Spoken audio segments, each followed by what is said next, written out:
We're incredibly excited to have Coach Kerr today, especially the day after a victory over the Magic yesterday. So out to the River Islands guest line we go. Time for Coach Kerr, presented by Great Clips. In sports, success is about team effort, and the same is true for your hair. Great Clips, it's going to be great. Let's do it. Hey, Coach, how are you today?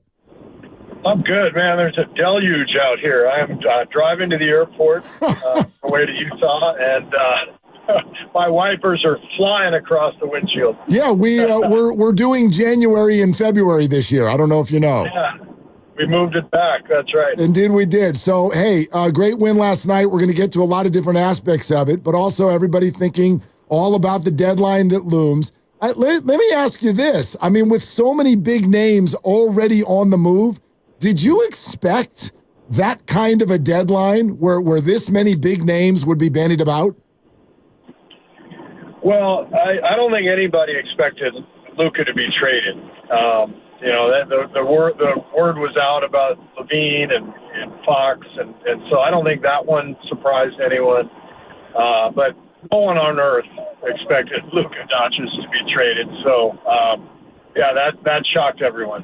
Does that change the idea of big game hunting, thinking that more big names and big game is actually possibly on the move?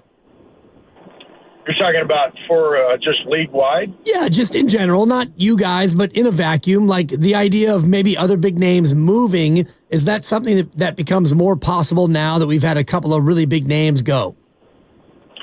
It does feel like it. I don't know if that'll be reality or not, but it just feels like if Luka can be traded, anybody can be traded. And you wonder, in the new economic model of the league, with the really penalizing tax aprons and the way the new CBA is written, it does feel like teams league-wide are sort of reassessing team building and contract structuring, and so that stuff always takes some time to sort out. So that would be my biggest take from this is, this current year that we're in, it just feels like everybody's kind of getting a sense of the new CBA and the economic model. Well, Coach, along those lines, I wonder how this is all landing with your players. For example, a couple weeks ago, we sat here and sort of talked through the idea of whether Steph would ever request a trade or whether Warriors would even think of it. And obviously that seems unthinkable, right? We established that, but it was interesting to hear Steph and Draymond and other stars around the league look at the Luka deal and go, boy, if that can happen, it's a reminder that any of us are touchable in a sense. So what's your reaction to that and how your stars are handling this? Well, if you just look at the history of the league, very few players have only played for one franchise. And especially, once the 60s passed and you had all those Celtics guys retire, and you look at some of the all-time greats, whether it's, Michael Jordan playing for the Wizards or, Kareem, LeBron playing for multiple teams, Kevin Durant, obviously. I mean, it's a different time, and the league evolves, society evolves, players' attitudes and approaches evolve, and team building and organizational thinking evolves too. So I think the players are right to have that thought that, hey, anything can happen in this league, and by the way, that's how it should be. This is how the league works, and as difficult as it is on the players getting traded and moving around, this is part of the appeal of professional sports. It's part of what fuels the guys' contracts and the coaches' contracts. It's the drama, it's the trades, it's the free agency, and so if you can't embrace it, then you're in the wrong business, frankly. Yeah, and you guys have stolen the headlines from, I guess there's a football game on Sunday. I'm not sure who's playing. Steve, I don't even know if you know, but the NBA has kind of snatched the headlines. And thinking about that in terms of your team and, coming off a nice win over Orlando, is it day-to-day in terms of what you guys are going to think about come Thursday, or do you already have a set plan on what you need to do to either get better or reset? Well, Mike and his staff are hard at work. I talk to Mike several times a day. He keeps me abreast of, what's happening in his talks with teams. And, the deal is around, this time there's 100 trades that are discussed for every one that is made. So until something is set in stone, I never worry too much about it. But I think about my players and I know what they go through, and because I was traded 5 times myself, and it's tough having to pack up and go when you build relationships and you've got kids in school, and so these are always difficult times for a team. And so my main concern is just talking to the guys, which I've done, and just making sure they're all right and keep moving forward. I mean, keep winning games and keep pushing, and whatever Mike and the group decides, that's what's going to happen, and the rest of us don't have much control over that. Coach, that grabbed us a little bit. You were I don't know if I remember that. You were traded 5 times in this league? Yeah, I played for 6 teams in 15 years, and five different trades. I was wondering what these flights are going to be like. On the real, is it a little uneasy for guys? 2 flights here over the next 24 to 48 hours, and it's almost as if you're on one team when you leave, and you're not sure if you still will be when you land. It's not easy. It's not easy, especially once you have kids. I spent one season in my career away from my kids. They had already started school in San Antonio. And I got traded up to Portland, and my wife and I decided we didn't want to, pack up and change schools and all that. So I went up on my own, and then the next summer we were getting ready to move up to Portland, and the Blazers traded me back to the Spurs. So we didn't even have. So this league is crazy, and it is bizarre having to, put all this stuff in real life terms, for the players. I mean, for the fans, it's like, oh my God, how cool is that? These guys just got traded for this guy, but for all the players involved, the reality of it is a huge life change, and it's a lot of stress. But again, part of the deal, and that's what you sign up for. Steve Kerr with us as he is every week. Willard and Dibs 95.7 The Game. Coach, what are some of the attributes you feel like your team is missing? Well, I think that's a hard question to ask. It's a broad question. It's a good question, but it's not super easy to answer because I think the biggest thing with our team, I think we have a very, very deep roster, one of the deepest rosters that we've ever had here. I would say the hardest part this year has been just trying to fit the puzzle together. I don't think we have a lot of separation, in our roster. It's not easy for us to say, all right, here's our top 8 or here's our top 9. I think it literally changes from week to week. And I think,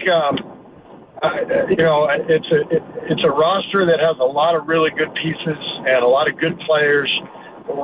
Frankly, we have not been able to put the puzzle together well enough this year. And that's on us as coaches, but it's also, an organizational situation that Mike and I discussed even last summer when the roster was put together. We sort of anticipated a lot of this coming in. I don't want you to do the trade machine thing that we all do in terms of like who might go and who might stay, but Andrew Wiggins is a name that's been thrown out many times. When you just look at what Andrew has done, not only of late, but throughout the entire season, does his play make it tougher to perhaps part with him based on what he's meant to your team this year? Oh, hell yeah. I mean, it's not only his play, but just his presence, what he means to the group. Everyone loves Wiggs. He's impossible not to love. But there's a reason that, his name is out there. He's a really good player, and he's on got a contract that is possible to put into big trades to go out and get somebody you've got your eye on. And again, this is it's how the league works, and Wiggs knows that. He wants to stay. I want him to stay, but there are bigger forces at work, and it's all part of the deal. And I think the guys, the vets on this team, they understand this league well. Wiggs is one of them. Dennis has been traded multiple times in his career. He's on an expiring deal. Kyle Anderson, a very desirable player. These guys are all, Loon knows he's on an expiring deal. Like they're smart. They get it. And they all know that their names are being talked about. And I don't shy away from that as a coach. I talk to them about it and I address it. And the young guys, it's important that they understand the paradox that exists as a player in this league, because if we ask them to dedicate themselves to the team and the good of the team and to sacrifice for winning, and then, we reserve the right to trade you. Like, that's a weird business model, but it's the truth. And the players, young guys have to understand the way to make themselves the most valuable is by being really dedicated to the success of the group. And like I said, it's a difficult thing to reconcile when you can get shipped around like most players end up being. Well, Coach, we're all also thinking about Jonathan Kuminga and sort of two things there. First of all, what is the health update on Jonathan? And secondly, the timing of this injury, how did that sort of adjust or affect all things related to him and his standing within the organization? Yeah, nothing new to report on the injury. He's doing as well as possible, and we'll reassess at the All-Star break. As far as how that affected everything, I don't know. I mean, it's really Mike's job to do all that. I don't think too much about that stuff. But I think that the fact that we are sitting here at, basically 500, like I said last week, we don't have the right organizationally to say, hey, we're fine, we don't have to do anything. We're 500, so we have to get better, and we have to figure out what that means. When you look to get better and you look at the standings and you realize that you're 3 games out of the 6 and, you're really kind of right in the mix, does that temper the level of, quote, desperation, knowing that you're just a little bit of a 7-3 run away from being right back in the mix? For sure. That's why I'm very comfortable if we don't end up doing anything. I'm also very practical. I think we live in a time where everybody wants to fix right now, and it's really not that feasible to look at our situation, where we are as an organization, the assets that we have. Is it really feasible to go and make some huge deal that's going to turn us into a contender? I mean, it's really, really hard to do that. At the same time, it would be insane to trade away all our future picks for a wild swing at something. And we know that. Steph knows that. I know that. So I just think Mike is phenomenal at his job, and he needs the space to do it over the next couple of years without everybody freaking out and thinking there's some home run swing that's going to solve everything. Coach, also want to get a thought on the way Moses Moody has been playing lately and his comments last night that consistent minutes are really helping him. So what's your thought right now on whether or not he's earned those consistent minutes, even when Jonathan returns and or there's an addition by the end of the week? Yeah, I mean, I totally agree with Moses. I mean, consistent minutes are important for every player. The ultimate goal is obviously for the team to win. And so if you're 500, I don't have the luxury as a coach to just guarantee 12 different guys consistent minutes. As much as I'd love to offer that to Moses, to BP, to JK, to whoever, it's dictated by success. Everything is dictated by the team's success. And so if we're struggling as a team, then as coaches, we have to figure out what can we do to win games and to be better, and that means that not everyone is guaranteed consistent minutes. If Moses is maybe best at the 4, and that Draymond can play the 5, but he's elite at the 4, and JK has been great at the 4, do we have a little bit of a glut at that position going forward? And I thought you would like glut. I thought glut was a good way to bring it home, Steve. Yeah. Well, I mean, add Kyle and Gary to the mix. And, it's a super glut. Yeah. So, and this is kind of what I was referring to at the beginning of this conversation. Like the puzzle has not been easy to put together with this team. We anticipated it at the beginning of the year. We have a lot of really good players. All the guys we just mentioned, they're all really good players. So that leaves too few minutes for good players, and whether it's Moses or Gary or Kyle or others, I mean, it's frustrating, and it's hard for us as coaches to try to figure it all out and piece it together and make it all work. So I think that's the main thing that we're looking at with this team. I think our fans recognize that, and Mike recognizes that. And what does that mean? Well, it means that, eventually we have to move some pieces around and get there. But you don't do it unless there's something that makes sense. Coach, certainly the win last night, wonderful. But while Friday is still sort of fresh in everyone's mind as well, I did want to ask you this, especially because he was jawing with Gary Payton and they were talking about their age and whatnot. Does Kevin Durant at age 36 look like the same player to you that you coached? Yeah, he's timeless, that guy. He really is. And, I just coached him this past summer, coached him in Tokyo in 21. So it's been a privilege coaching Kevin and watching him, as an opponent. He's just a beautiful basketball player, just maybe the smoothest scorer who's ever played the game. I mean, he's fun to watch, even though he is donning a Phoenix Suns uniform. And the other night, it seemed like he was scoring baskets for the other team. That felt a little bit less fun than when he was, playing in the Olympics and, playing for the Warriors and whatnot. So, Steve, how do you navigate these next, 2 days, and I guess less than 2 days now to the deadline, in terms of not only coaching, but almost sort of like counseling your team ahead of the deadline? Yeah, I mean, that's already being done. The conversations with guys individually, conversations with the whole team, that's all addressed. And like I said, it's a matter of just open communication and continuing to push to try to win games. And these guys are pros. They get it, and they're gonna put their best foot forward every night. Coach, before we get too far, I almost forgot when we brought up Moses Moody. Did you hear him talk in the press conference afterward about the broken clipboard? No. Yeah, he mentioned that you broke a clipboard last night. And it was the first one that he saw you do this year, and that they have a little sort of a running tally in their heads. Wow. Do you remember, what was going on? What point in the game and what was going on when that happened?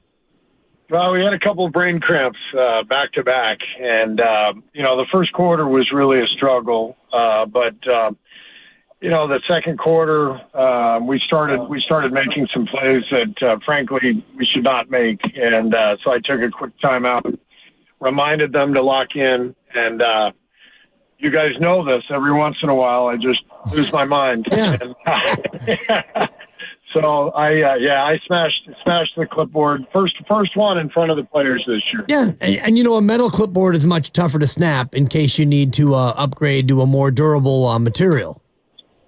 I like the plastic ones for that very reason. They're easy to snap, and it's more effective in front of the players to be able to snap it in one fell swoop. Oh, is this almost like a rock star breaking a guitar? Exactly. Like, did you do this on purpose?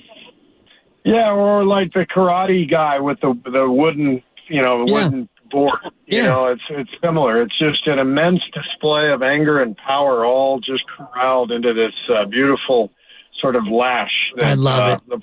I think the players are really impressed. I think it's. I think they really enjoy it. Well, it worked last night, and maybe you can snap another one coming up at Utah. You mentioned earlier you'd been traded 5 times, and I thought it would be fun to do a little Steve Kerr traded trivia because you've been traded 5 times. Twice you got traded for the same pick in the draft. Do you know what that pick turned out to be? I do not. I had no idea. What's that? What is it? Well, in 01, you got traded by the Spurs for a pick in 03, and then in 02, you got traded by the Blazers for that same pick. It turned out to be Andreas Glinidiakis. Well, I would call that equal value right there. See, and I thought Dibbs' point was that you guys should trade all your picks, Steve. Right. Because they turn into a bunch of letters we can't even pronounce sometimes. Yeah. That's right. That's right. Yeah. I believe I may have been, you know how there's always a contract that makes the money work? I think that was me in both of those trades. His nickname was the Greek Unique. He actually played 13 games in the association for the Supersonics. So there you go. Okay. All right. Steve, before you go, a thought on the Super Bowl. First of all, are you tired of Patrick Mahomes yet? No, never. He reminds me so much of Steph, honestly, just a multi-sport. The fluidity, the athleticism that is sort of understated, there's like this brilliance in his movement and his flow. I just like watching him because I can see that he played baseball growing up. I love multi-sport athletes. I love guys who just see the chessboard and I think Mahomes is a beautiful player to watch and an amazing competitor too, just the way he, loves the game and loves to compete, but seems to have a really good perspective on things. So, yeah, I love that guy. So, I mean, fair to say that you're rooting for the Chiefs? Not really. I want a great game more than anything. I think it's going to be a great game. It's two amazing teams, and it's hard to bet against the Chiefs, though, isn't it? I mean, they just need to win all these games. Are you guys all watching together? We are. We will have a Super Bowl party in Milwaukee at the hotel, and we'll have the whole traveling party in a ballroom watching the game. It'll be fun. Cheese curds, I assume? Yeah. Oh, 100%. Perfect. Yeah. Perfect. Coach. And maybe some beer, too, since we're in Milwaukee. Hey. Hey. Otherwise, yeah. Oh, heck, yeah. There's nothing wrong with that. Oh, boy. All right, well, Coach, listen, thank you for joining and for the candor. And when we talk next week, who knows, maybe it'll be a whole new world. Maybe it won't. But travel safe and go get them tomorrow. All right. Thanks, guys.